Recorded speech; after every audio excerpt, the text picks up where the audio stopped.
This podcast is part of the Dayspace Podcast Network. The opinions expressed on this show are of those individuals who say them and not of Dayspace Studios or any of its affiliates.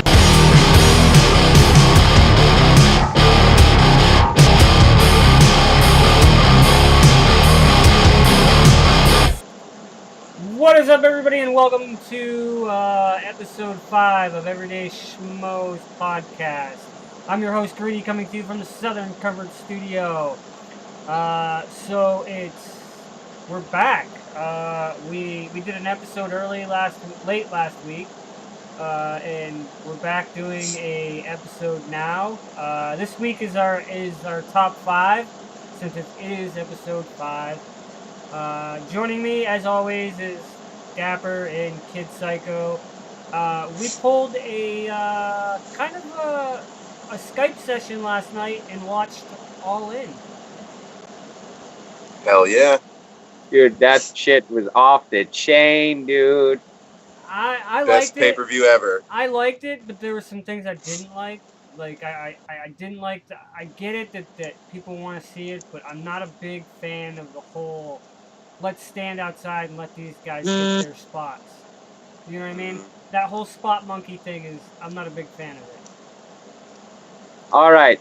After that was said, real quick, what was your favorite moment of last night?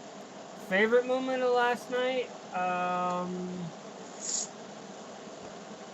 To be honest, I was really a big fan. I hate fucking Joey Ryan with a passion. But when they brought the fucking dicks out, dude, that's when I knew. I was like, all right, these guys are just like normal people, and they want to get a laugh out there. And did you guys see somebody tweeted Jim Cornette and asked him if he had a stroke? And Cornette tweeted back, he's like, no, thanks for everybody checking on me. I did not have a stroke. He's like, but I did see they had the dick wrestler there. That was a good moment, but Joey Ryan is one rude, crude guy, dude. I love him. Like, that's why I love him too. Like, They got an action figure up at the exchange. I was gonna pick it up just because of last night. That shit was awesome. My favorite was Jericho, bar none, dude. That was pretty badass. Yeah, they were talking about that. Meltzer was talking about that on his podcast. He's like, they shut the lights off, and he's like, of course I'm looking around, and he's like, I see somebody run from the back and really slowly go down the stairs and just roll into the ring, and he's like, I didn't know what was going on until all of a sudden he started moving, and of course the tattoo. I think that was really good. I think the pay-per-view all in a whole, I think it was really good. I think the matches were placed really good. And for anybody to be like, anybody that says, oh, this is not going to beat WWE, blah, blah, blah, that wasn't the point of this. The point of this was to show that there is an alternative to the machine that is WWE. Yep. That's exactly it. I want to give them kudos. I want to give kudos out to Cody and all those guys because they gave the fans one hell of a show. That's what we needed. We need something. We need something different than WWE same bullshit over and over again. For sure. That's what I hope to see it again. I do too. I hope that's going to be at least a yearly thing. Maybe a couple times a year or something would be nice too. But we'll see. It's a lot of money. It's a lot of work to put on your own show too, I'd imagine. I know. Did you guys notice when the Bucks last night were yelling Meltzer driver? They were like trying to hurry up and end the show because they were on a time limit and they didn't. The Hangman Page match went over. The Okada Marty Scurll match went over, and the Stephen Amell and Christopher Daniels match went over. That's what killed the end of the pay-per-view and why they had to go off so quick. I'm actually kind of happy that Okada and Skull match went over a little bit more than it was supposed to. That was a really good match. That was a really, really good match.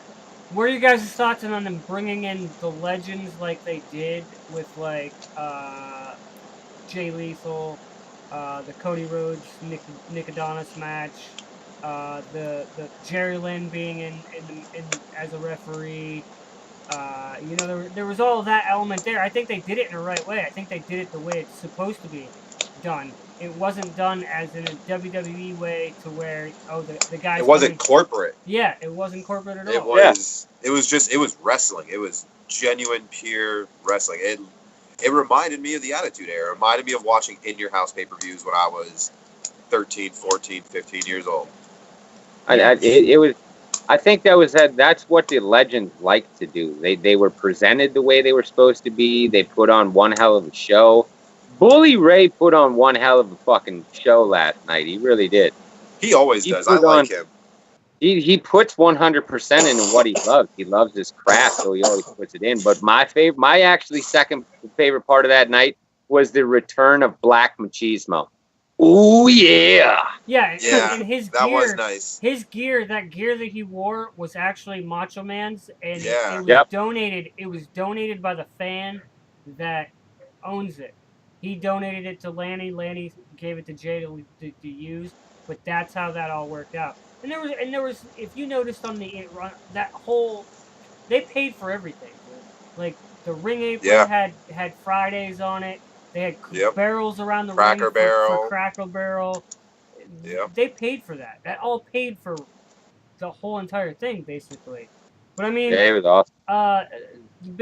The biggest thing out of this whole thing is everybody is hyped about it. There's people on the internet talking about it being not that good and being a spot monkey fest and everything else. But I'll tell you what, this thing kept me interested all the way through. Even that over the budget battle royal, they brought in they brought that young kid in, and that young kid, I looked at his Instagram and stuff, and that young kid is only 20 some years old. Think about that. Yeah. I mean, I'm gonna be honest. For the people that are honestly talking shit about that All In and saying it wasn't as good as it was, I mean, those are people that don't understand what the fuck wrestling is. Those are people that are totally ignorant and they love the same corporate shit that WWE puts out. They don't like true wrestling. I love going to indie shows because that's when you see actual pro wrestling done. Yeah, you're going to see some mistakes. You're going to see some fuck up. But I don't want to see a stage show all the time. I want to see some straight up fucking wrestling, man. And that's what you saw last night. So that fuck Matt the haters. Cross match? Man. Dude, that dude got busted. One of those dudes got hurt. The dude in the Joey Janelli Hangman Page, that Janelli dude got hurt. On that ladder? Yeah. Like when he took that elbow drop? Yeah, dude, his back was fucked up. You could see it. It was his lung looked all bruised and shit. Yeah, he got hurt because he was still laying out there before the Okada match. Mm-hmm. And they were trying to help him to the back. Yeah, I heard you say something like nobody's helped him nobody's helped him the whole time. No, there was a few spots and a few matches that I was like, holy fuck, these guys are hurting themselves. Yeah.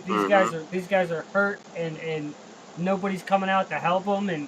But I'm sure the guys in the back, I'm sure the guys in the back had medical staff and everything there. I heard a rumor that somebody got into a fight with a security guard, and the security guard pulled his gun, and they told the dude, Matt Cross, they told him to leave the building. Wow. Was that after his match? It was during the match. Like he got into it with the security guard, and he thought it was an extra, and he punched the dude.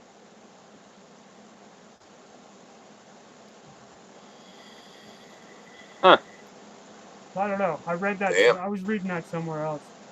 But all right, that's enough. Fucked up shit. Yeah, that is some fucked up shit. All right, that's enough about All In. Let's get into our top 5.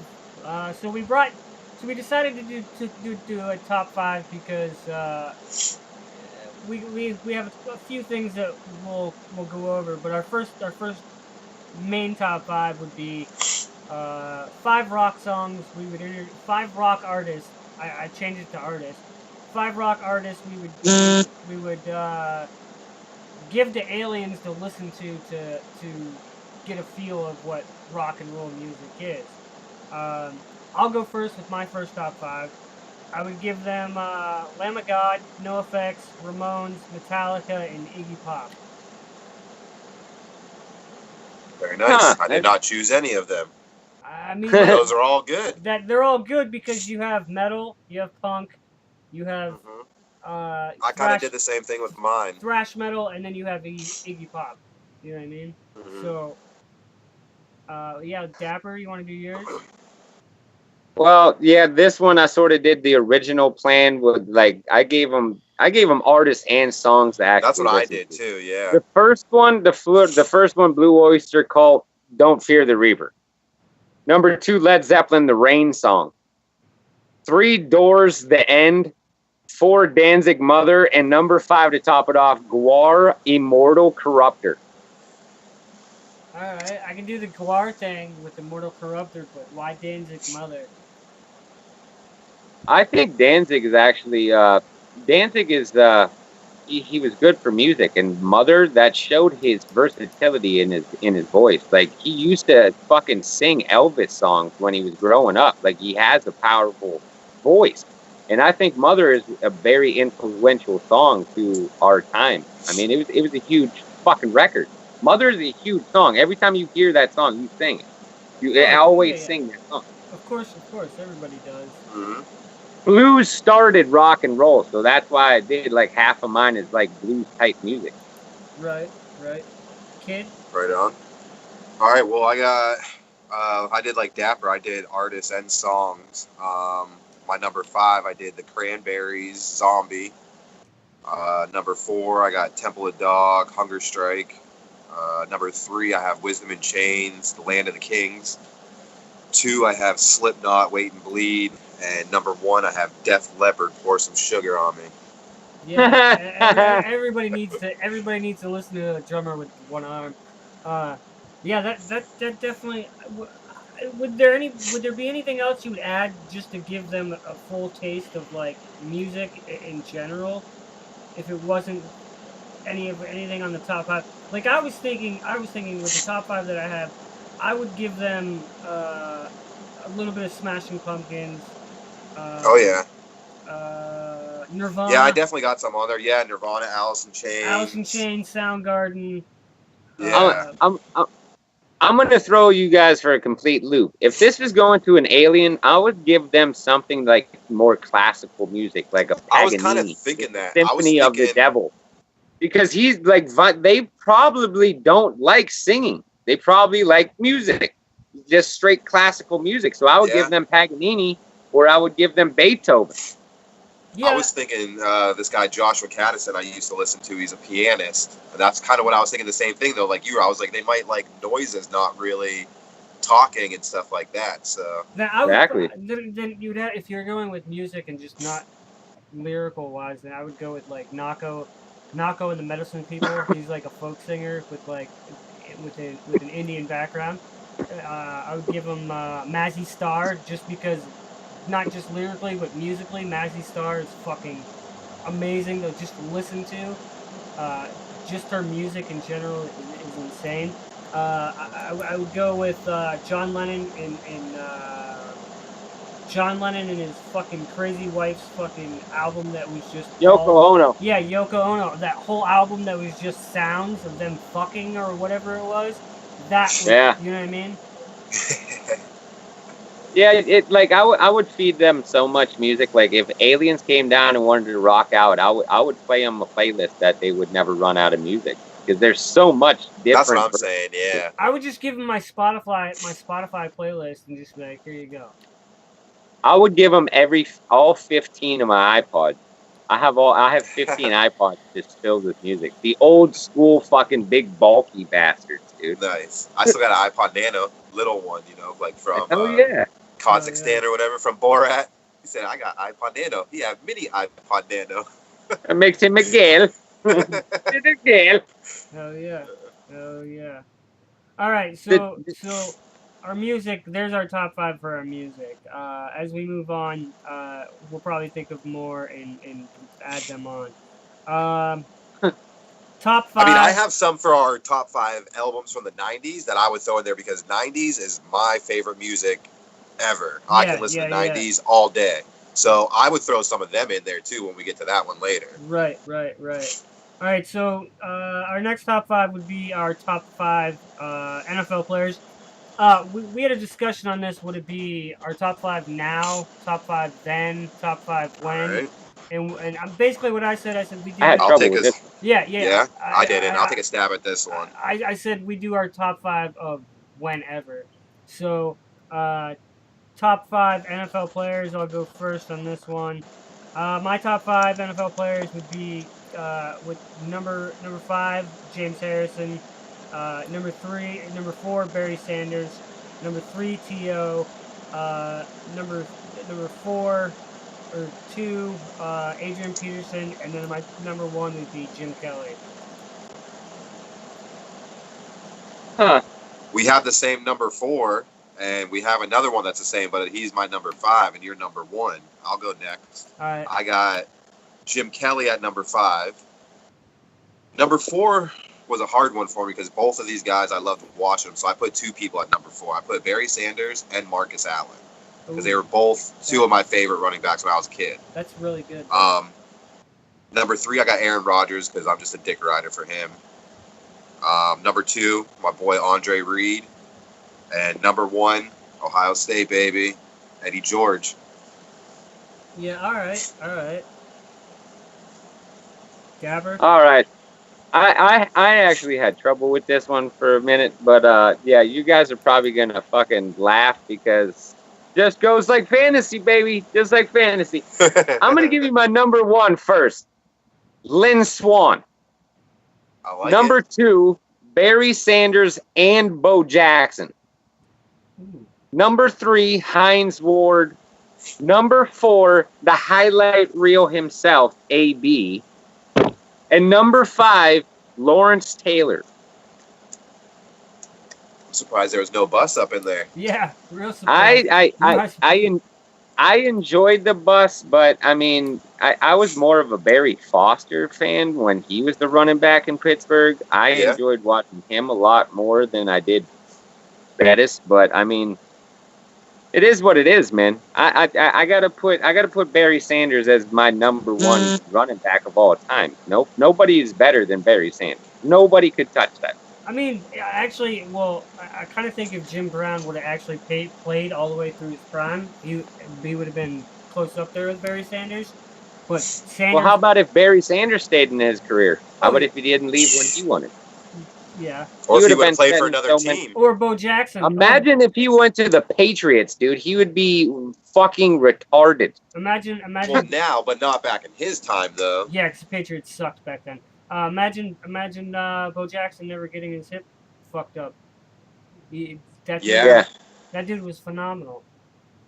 I love Bo Jackson. I loved everything about that dude. Like, I love watching his TV series that he has sometimes on YouTube. He's run into new channels that he has, and he talks about the career and all that shit. He's an awesome dude. I thought about bringing in top 5 coaches with this, but then it's like, if we do that, then there's a fucking never-ending cycle of that. Oh, and it's like, who do you put in your number 1? Because if you go right now, seriously, who would you put in your number 1? I would say Bill Belichick. I fucking hate the dude. I would too. That dude is, you know what I mean? And then I would agree, hands down. I then fucking hate him with a passion, but what do you say to somebody that says, okay, well, what about Bear Bryant?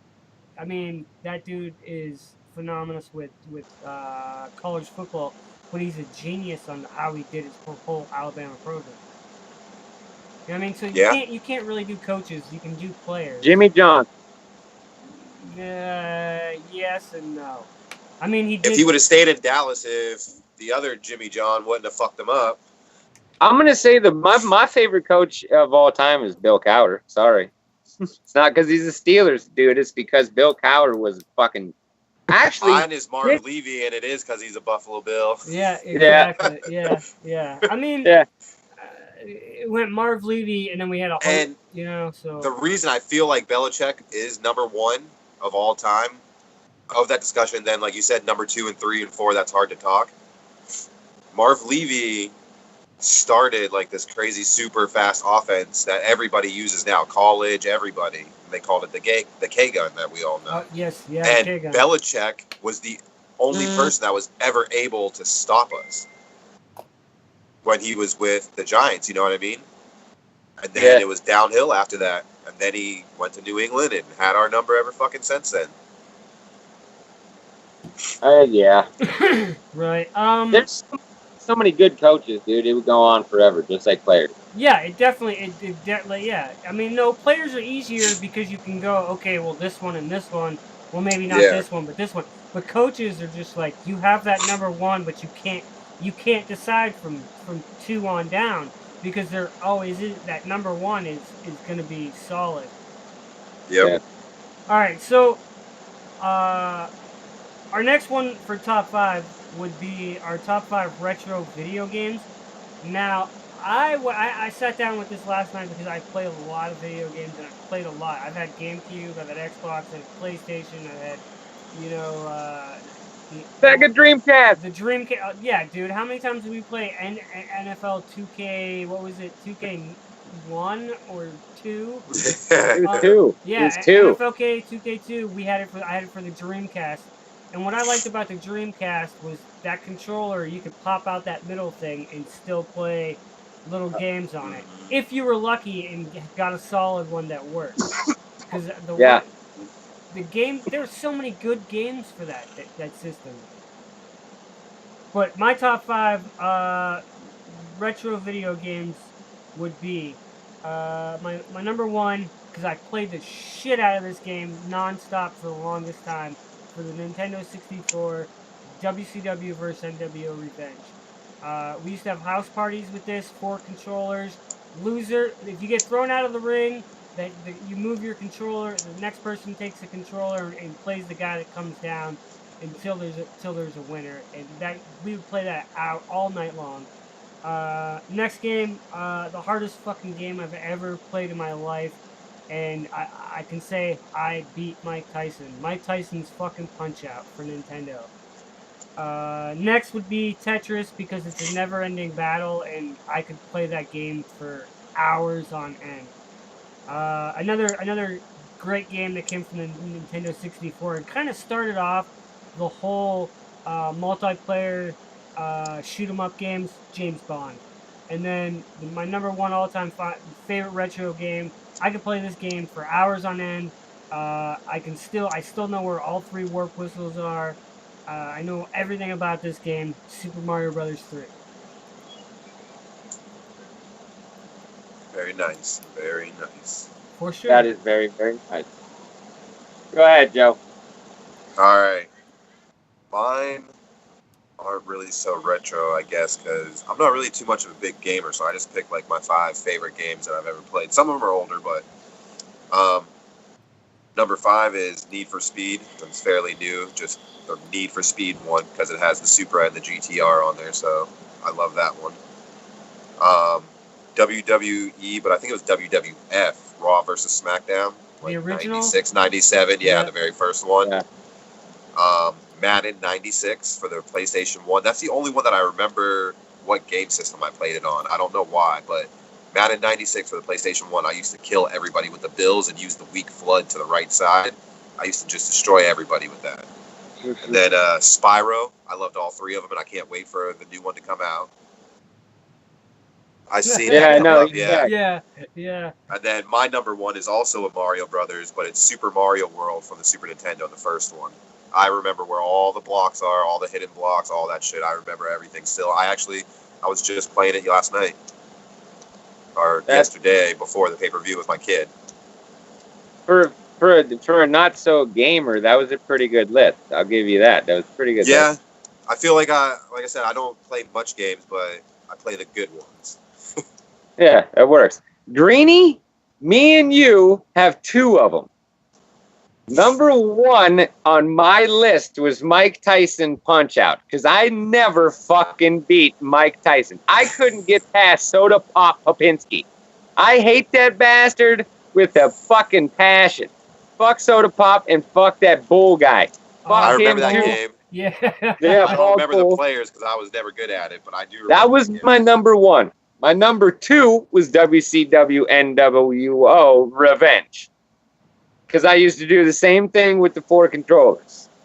My number 3 game was for Nintendo. It was Jackal, where you used to go around in a doom buggy that used to have rocket launchers and machine guns and all kinds of shit. It was and It run was like around. the original Twisted Metal. Yes. Yep, you blow that Yep. shit up.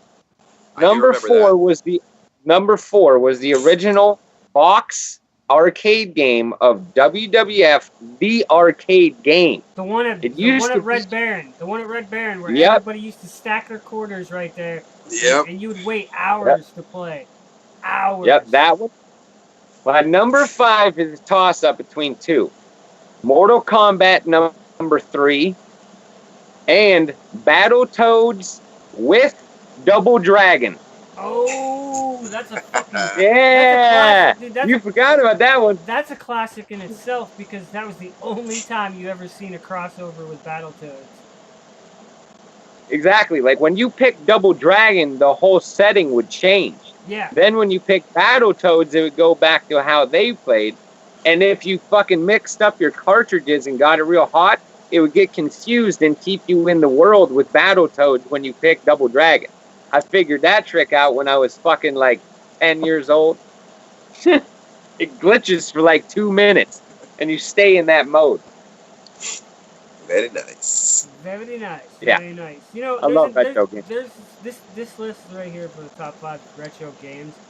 It's kind of hard because like there's so many retro games out there now that you can still play.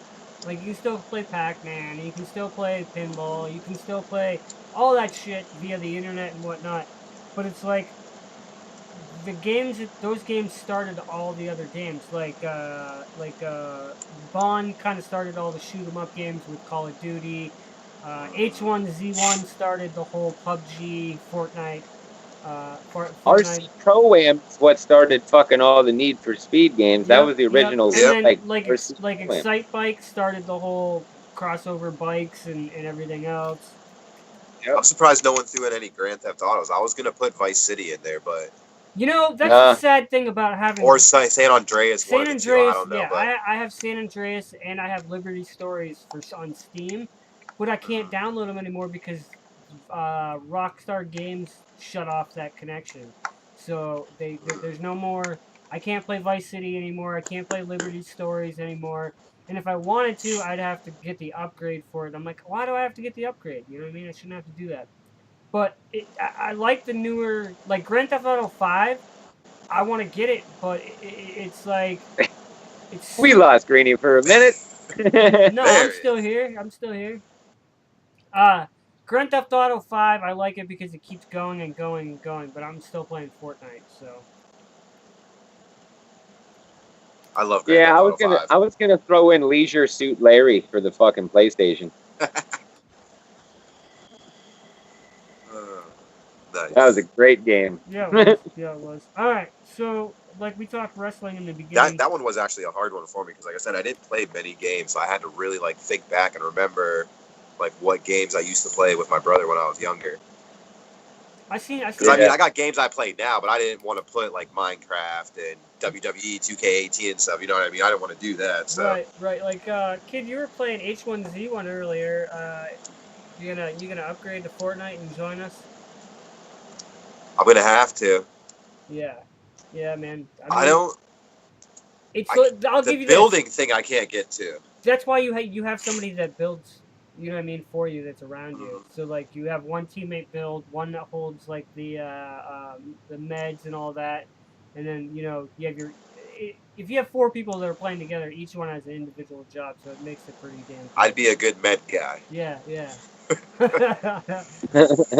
All right, so we were talking wrestling at the beginning of the show, and we come to our top 5 wrestlers of our time, future, past, whatever. Top 5 pro wrestlers for me: Shawn Michaels, Hogan, Flair, Taker. Is that number 1 or number 5? I would go with number 1. For number 1, I would go. You broke up there. What were they again? Top 5 would be, for number 5, it would be Shawn Michaels. 4 would be Hogan. 3 would be Flair. 2 would be Taker, and number 1, Triple H. That's a good list. Yep. That's a very good list. Yes, sir. Dapper, you Go ahead, Joe. What's that? I'm gonna let Joe go. Right. I'm gonna let Joe go. This one again it was easy for me, but it was hard to pick where to put people. So some of them I got multiple people, and I can explain the reasons why. Number 5, I have the New Day as a tag team, just because they're one of my favorite tag teams. Even though they're a newer one, they're one of my favorite of all time. I love them. They're hilarious. Reminds me of the Attitude Era. They're really edgy, do their own thing, kind of Freebirds thing a little bit there going on. So that's why I got them. Number 4, the same thing. I got another tag team. I got the Outsiders, Hall and Nash, because they literally changed wrestling and made it to what it is today. Number 3, I had CM Punk in there, because I feel like he was one of the first big indie stars to really put the indie scene on the map. Number 2, I got Rock, Triple H, and Austin, just because Rock and Austin's feuds and Rock and Triple H's feuds were amazing, and I feel like that carried on after the Attitude Era. And then number 1, I got Shawn Michaels. All right.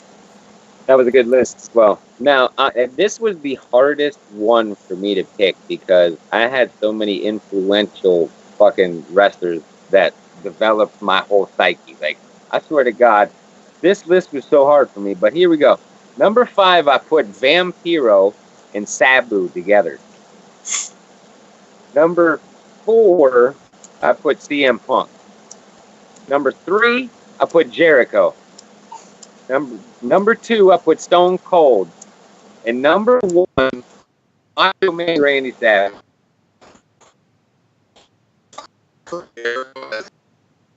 Yeah. Awesome, because he beat all 3 of them in the same night. But I was like, I don't want to be like that fanboy just because of last night and this. But I was going to put him on that one. So I'm glad you had him in there. Yeah, I put that in there way before even last night happened. Oh, like, yeah, for sure. Yeah, I had this done. Jericho, when they did that whole Y2J fucking countdown shit, that was so legendary in itself because nobody ever did anything like a spot promo like that. He was signed, but he was literally nobody knew who it was either. Yeah, they thought it was. For a year almost, I was like, "What the fuck is Y2J? Like, is it going to be the end of the world? Like, what the fuck?" You know, they didn't even tell him he was supposed to go on with The Rock at all. Like he was like, "Yeah, you're shooting your promo. You're coming out tonight," and nobody said who it was with. And then he just said, "Yeah, The Rock. You're going out right now to go shoot a promo with The Rock on your first night." And dude, that was such a legendary thing. Jericho was influential, but Stone Cold was the whole founding father of the Attitude Era. After he beat Jake the Snake, that changed everything. That changed wrestling. Yes, it did. That changed WWF. Yeah, it did. Those moments. Austin 316. Austin 316 says, "I just whooped your ass."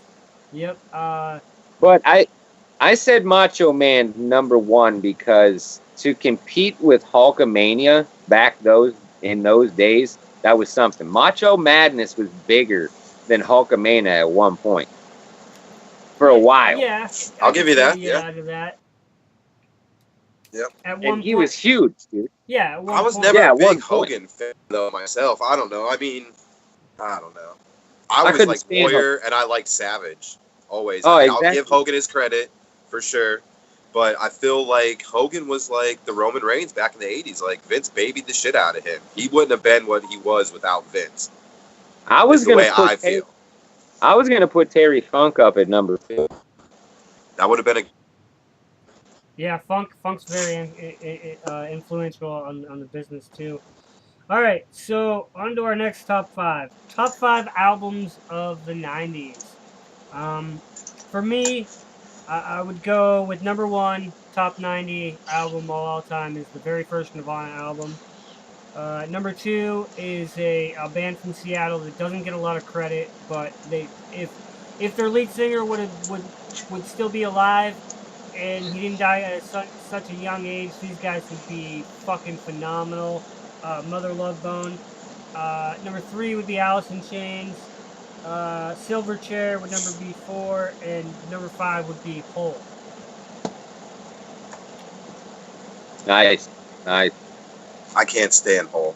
Yeah, I can't stand them either, but I'll tell you what, the very first album with Doll Parts and everything else on there, Yeah. That album there did it right there. That put them on the map. Yeah, mine was a little bit different than yours. I got years, everything. I really did this one good. I was into this one. Like I said, I like the 90s music. I did this one good. You're trying to be modest and shit. Number 5, I got, and this is the same as some Def Leppard, Pour Some Sugar on Me. The reason I picked these two were because my grandmother raised me, and she absolutely loved Def Leppard, and she absolutely loved Hootie and the Blowfish. Cracked Rear View was the album in '94. Number 4, I have Eminem, the Slim Shady LP from '99. Number 3, I have Notorious B.I.G., Life After Death from '97. Number 2, I have Korn, Follow the Leader from '98. And number 1, I have Limp Bizkit, Significant Other from '99. Yeah. $3 Bill was my shit, but Significant Bill, Other was like my high school years, so that's why I had to put that one up there. $3 Bill was like, they came out with that, and it was like, holy shit, these guys are good. And then it was like, it just slowly went, all right, these guys are MTV. Yeah, I feel like after Significant Other, that's for sure. The first two, $3 Bill and Significant Other, I liked. I'm gonna throw you guys into the dark side for a little bit. Like I didn't like any of that fucking. I liked a lot of Nirvana, Soundgarden, shit like that. But my list is kind of different. My number 1 was White Zombie, Astro Creep 2000. Number 2 was Behemoth.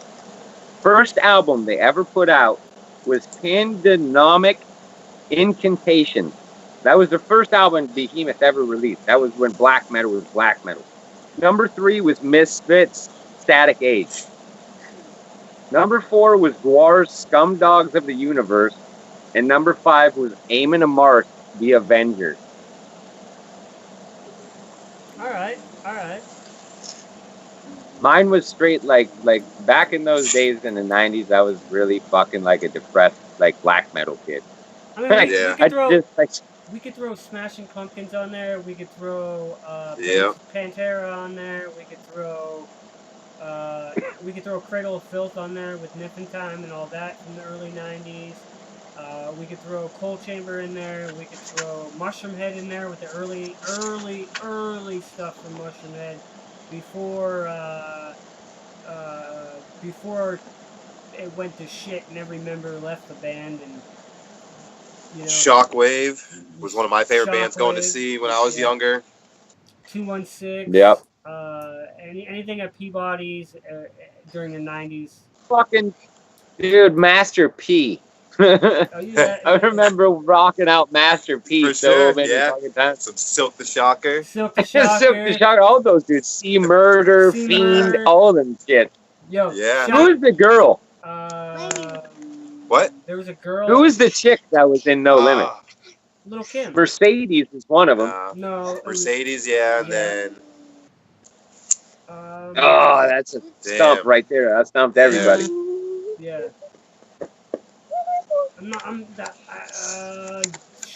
There was 2 of them. I know that. But if you guys watching, listening, whatnot, if you guys have a top 5, throw them in the comments of the YouTube, iTunes, wherever you're listening, watching, whatnot. Throw your top 5 in the comments. So our last top 5, me and Dapper are probably going to do this because Kid does not know anything about comics. Top 5. Sorry. Top 5. It happens. He called you out. Top 5. I was never a reader when I was younger. I like reading now. And the only comic I've ever read was Death Note, which really isn't a comic. I guess it's a manga. My kid got me into it. And I've read some of the Walking Dead graphic novels. Okay. So that's about as far as I can go with that, though. All right. So top 5 comics for me would be the Superman Dead issue. That blew everybody's mind because nobody had any idea what they were going to do until that comic came out. And when it came out in a black cover. And when you pulled the cover off, it had Superman in all black dead with the logo, the whole. That was badass. I'm gonna go different on this. Evil Ernie, the Death of Evil Ernie comic. Fuck yeah!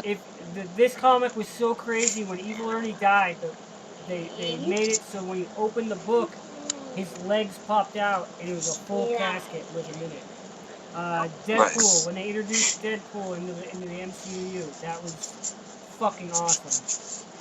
Spider-Man with the introduction of Venom into the comics, I loved it.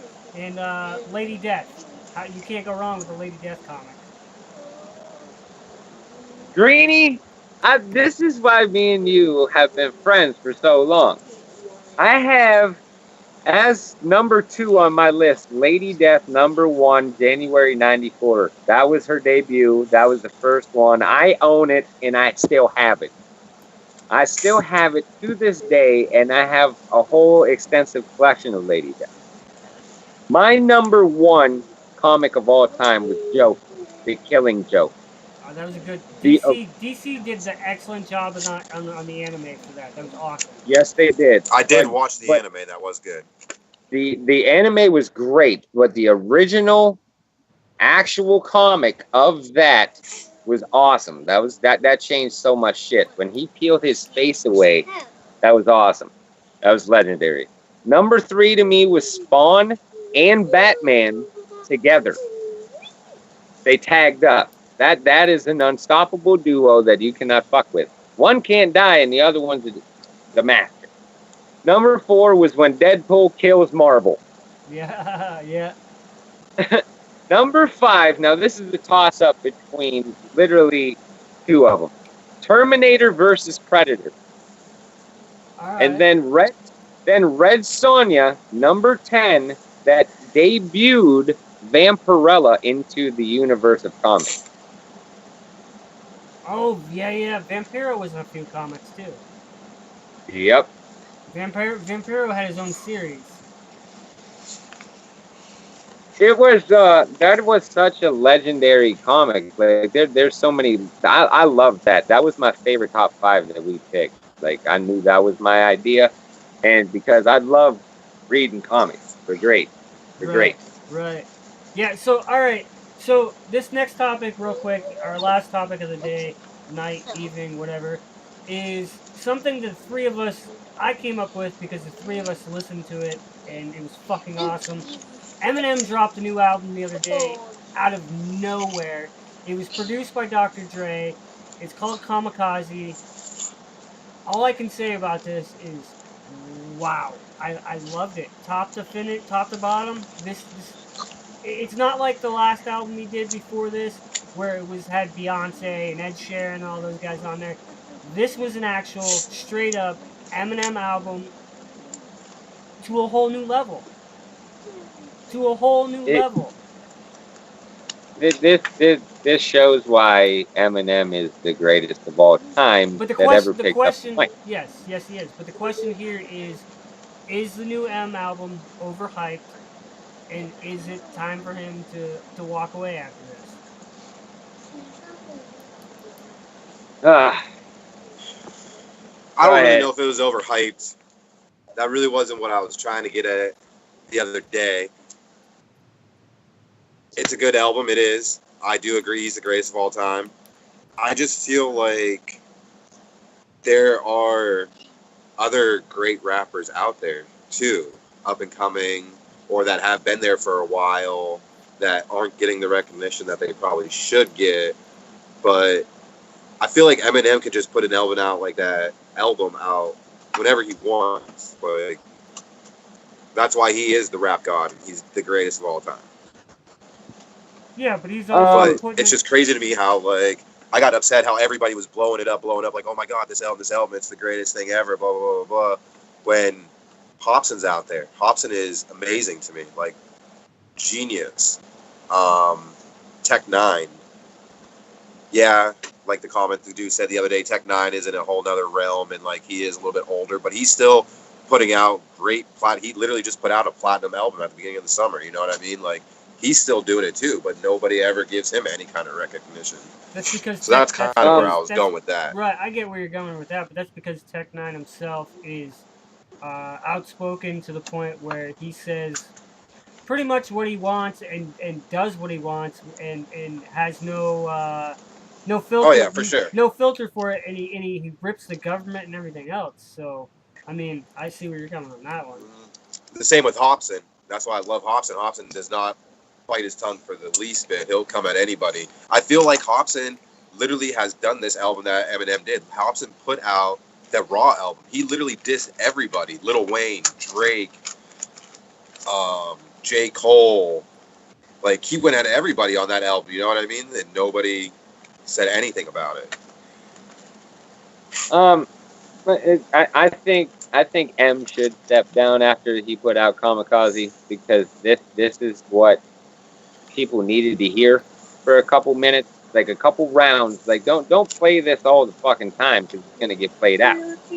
But I mean, that one song, Lucky You, that is a great song. That's my favorite one on that one. That's my favorite one. Now, I like it, but he goes at MGK on that one.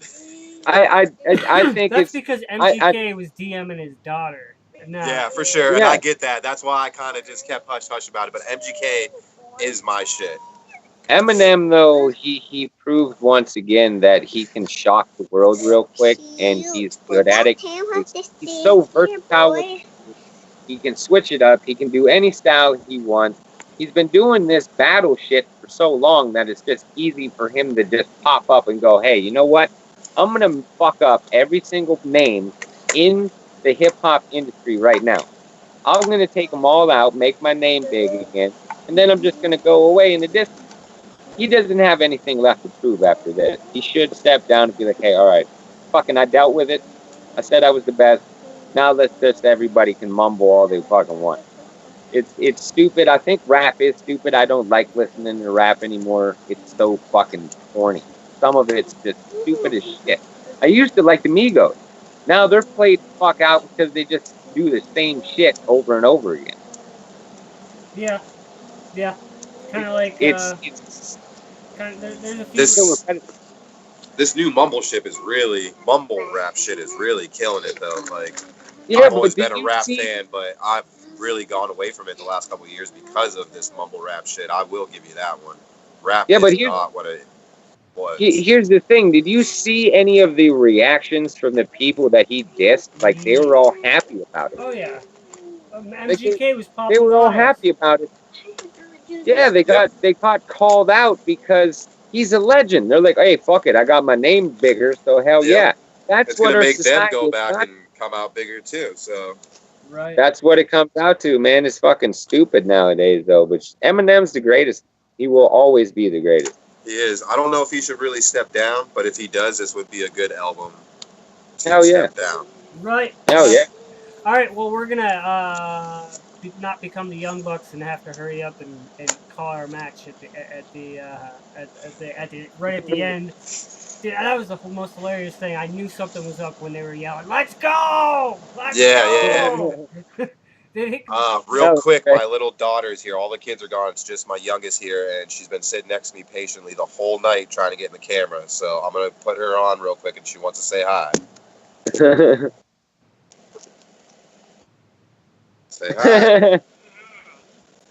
Hey. All right. All right, guys. Everybody's gone for the evening. It's just us. Right on. That's awesome. Make sure to check out all of the links in the description of this video. All of our Twitters will be in the bottom of the description of this video, audio, wherever you're listening, watching.